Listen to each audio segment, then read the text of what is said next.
Welcome to Ecosys.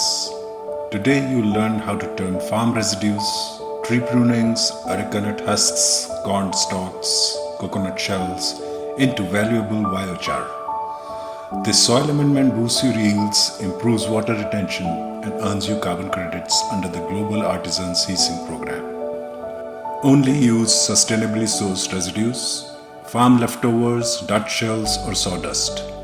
Avoid fresh timber, plastics, or chemical treated wood.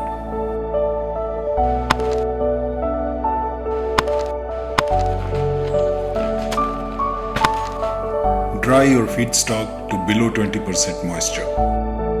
Use sun drying on tarpaulins or simple racks. Test with handheld moisture meter.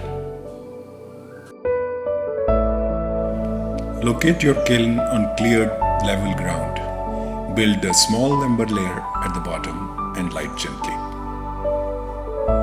A stable flame curtain burns off smoke and volatile gases. Never smother it.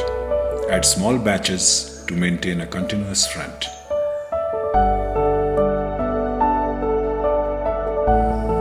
Once your biomass is finished, quench with water or cover with soil to extinguish. Let cool completely before handling to avoid burns.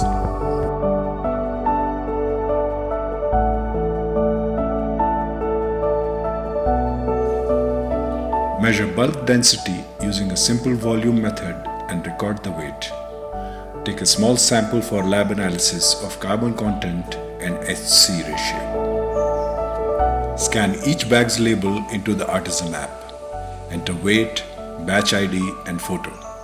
This ensures traceability from your farm to the final C-Sink application. Mix biochar with compost or fertilizer in a 1:1 ratio. Apply to planting beds or broadcast at 2 tons per hectare. Document application date and GPS location. Well done! You've produced, tracked, and applied biochar the right way. You'll see better soil health, higher yields, and even earned carbon